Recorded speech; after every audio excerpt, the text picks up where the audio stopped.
When my mom left, everything changed. It wasn't a sudden decision, though. The signs had been there for months, maybe even years.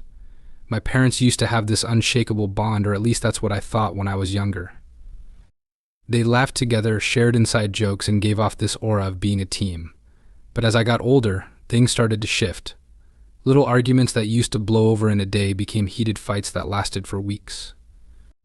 There was tension in every interaction, a sense that they were both walking on thin ice, waiting for it to crack. I remember coming home from school one afternoon and finding my mom crying in the kitchen. I asked her what was wrong, but she brushed it off, saying she was just stressed. That's the thing about her, she was always trying to shield me from the truth, even when it was written all over her face. I didn't press her because I didn't know how. I thought if I ignored it, things would go back to normal. But they didn't. The shouting matches started late at night when they thought I was asleep. I could hear my dad's voice booming through the walls, and my mom's quieter responses that were more like pleas than arguments. I'd lie in bed, clutching my pillow, wishing it would stop. Sometimes I'd hear her crying afterward, and it would make my chest ache. It was like watching a car crash in slow motion, knowing there was nothing I could do to stop it. One night, it all came to a head. I'd been watching TV in the living room when I heard them fighting again. I couldn't make out every word, but one thing stood out: my mom accusing my dad of being with someone else. She said her name, and that was the first time I heard it. Grace. I froze, my stomach churning. I didn't want to believe it. My dad was supposed to be the rock of our family, the one who held everything together. The idea that he could betray my mom like that felt impossible, and yet there it was. My mom stormed out of the house that night, suitcase in hand. She didn't even look at me as she walked past, her face set in a mixture of anger and heartbreak. I tried to stop her, to ask her what was happening, but she just shook her head. "I can't do this anymore," she said, her voice breaking. Then she was gone. For a while I convinced myself she'd come back. She always did before, after their smaller fights. But as days turned into weeks, reality began to sink in. She wasn't coming back this time. She had left because of Grace, because of my dad, because the life we had was no longer something she could endure. That was the moment I realized how fragile everything was. Trust, love, family, they could all shatter in an instant, leaving you to pick up the pieces alone. And no matter how much I wanted to pretend otherwise, the damage was already done. Grace arrived like a storm, a whirlwind of confidence and charm. She didn't come into our lives subtly or cautiously. Instead, her presence was bold, like she'd been waiting for this moment to stake her claim. It wasn't just her beauty, though that was undeniable. Grace had this effortless magnetism about her, a way of making people notice her without even trying. She didn't need to demand attention, it followed her naturally, which only made me resent her more. I'll never forget the day she moved in. Dad called me into the living room and casually announced that someone special would be joining us. He acted like this was perfectly normal, like it was no big deal that he was replacing my mom before the dust of her departure had even settled.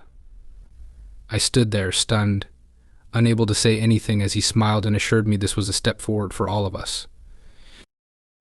When Grace arrived, she didn't bring much, just a few suitcases and a bright smile that seemed completely out of place in our house.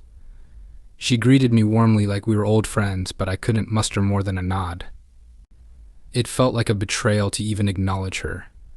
I hated the way she looked, so comfortable, so at ease, as if she belonged there. She didn't. At first, Grace tried to keep her distance, probably sensing the tension.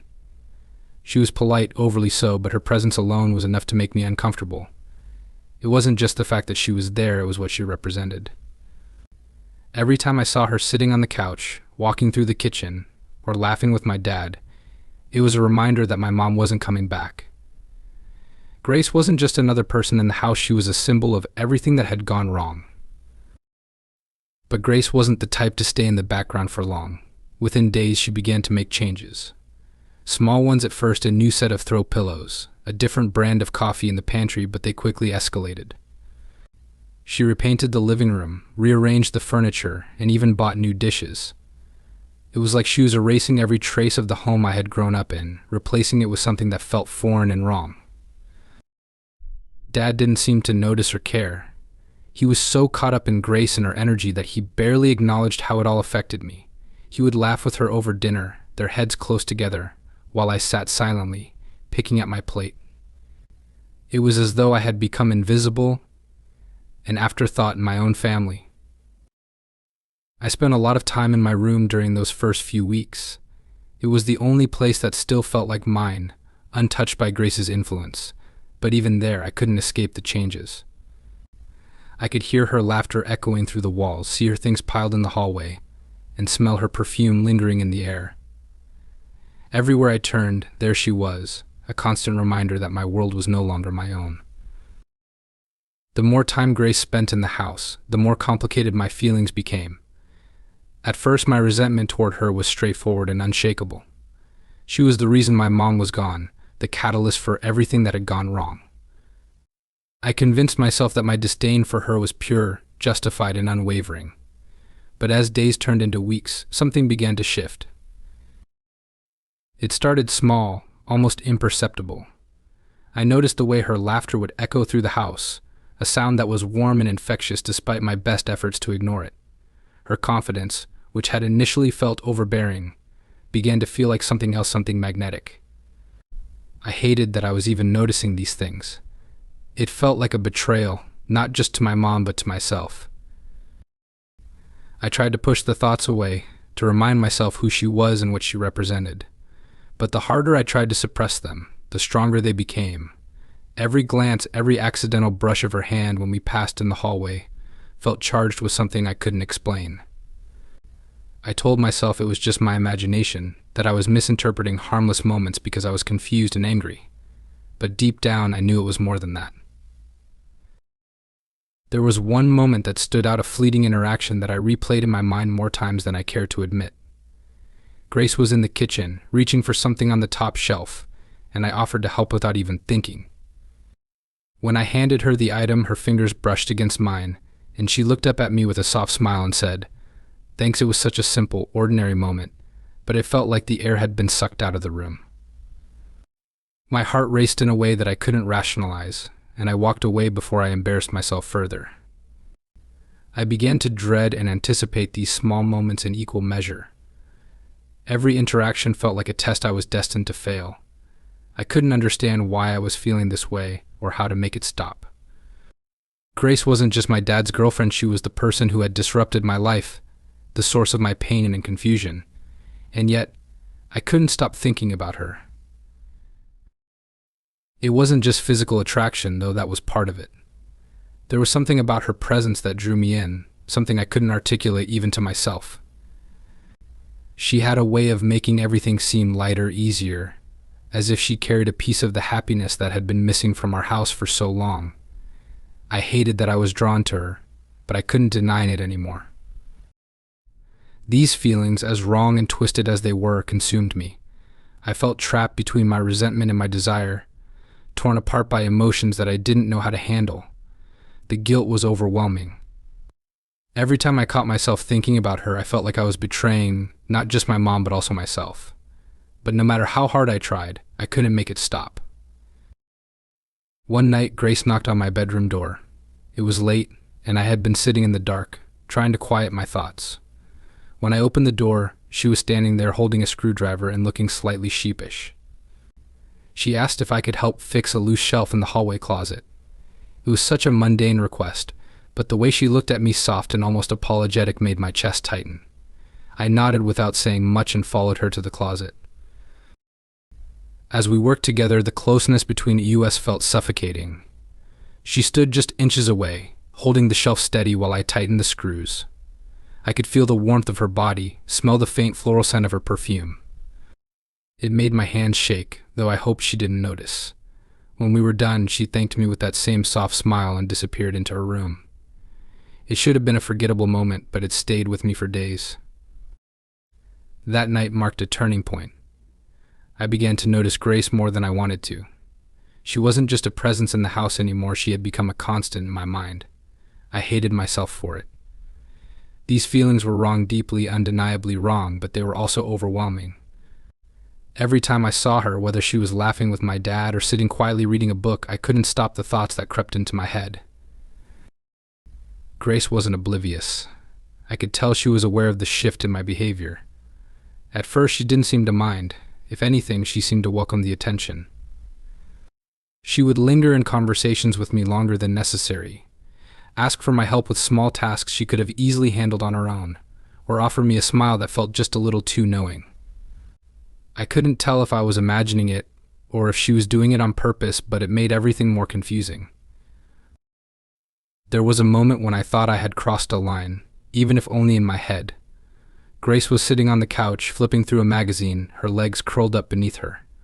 I was in the kitchen, pretending to focus on making a sandwich, but I couldn't stop glancing at her. She must have felt my gaze because she looked up suddenly and caught me staring. For a split second, our eyes met, and I felt my face heat up. She didn't say anything, just smiled faintly before turning back to her magazine. It was a small, almost meaningless interaction, but it left me rattled. After that, Grace seemed to pull back. She was still polite, still friendly, but there was a distance now that hadn't been there before.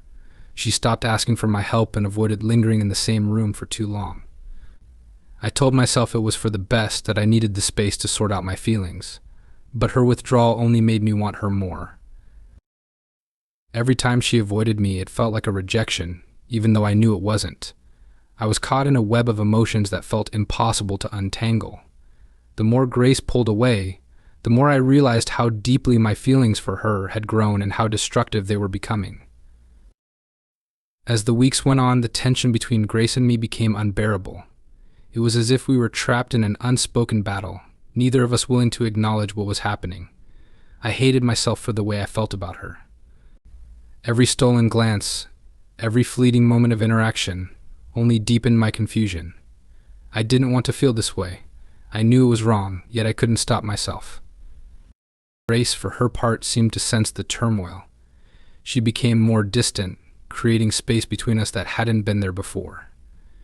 At first, I thought I had done something to offend her, but deep down I knew better. She wasn't oblivious to the way I looked at her, the way my eyes lingered too long when she walked into a room.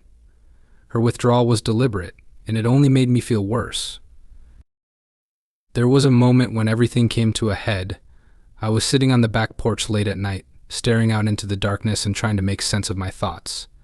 Grace stepped outside, wrapped in a light sweater, and sat down a few feet away from me. The silence between us was heavy, the kind that felt like it was holding back a storm. I could feel her presence, every breath she took, and it made my heart pound. "I didn't mean to intrude," she said softly, her voice breaking the quiet. I shook my head, unable to form a coherent response. She didn't say anything else, just sat there, looking out at the yard as if she were lost in her own thoughts. The tension was suffocating, and I wanted to say something, anything, to break it, but I couldn't. Eventually, she stood up and went back inside, leaving me alone with my thoughts. I sat there for hours, replaying the moment in my mind and wondering what it meant. Was she giving me space? Was she trying to send a message? Or was I just overthinking everything? The uncertainty was maddening. In the days that followed, I began to realize the truth: this couldn't continue.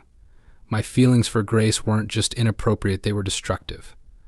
They were poisoning my relationship with my dad, tearing apart what little stability I had left. Grace might have brought life back into our house, but she was never meant to be part of my story. I started to pull away, forcing myself to create distance where I had once sought connection. It was agonizing, like ripping away a part of myself, but I knew it was the only way forward. Grace seemed to notice the shift, but she didn't push. If anything, she seemed relieved. In the end, I had to confront the reality I had been avoiding. Grace wasn't mine to want, and no amount of longing could change that. She was my dad's girlfriend, a part of his world, not mine. Letting go was the hardest thing I've ever had to do, but it was also the only choice I had. With time, I began to rebuild the pieces of my life, focusing on my own path instead of the chaos Grace had brought into it. The feelings didn't disappear overnight, but they began to fade, replaced by a quiet understanding of everything I had learned.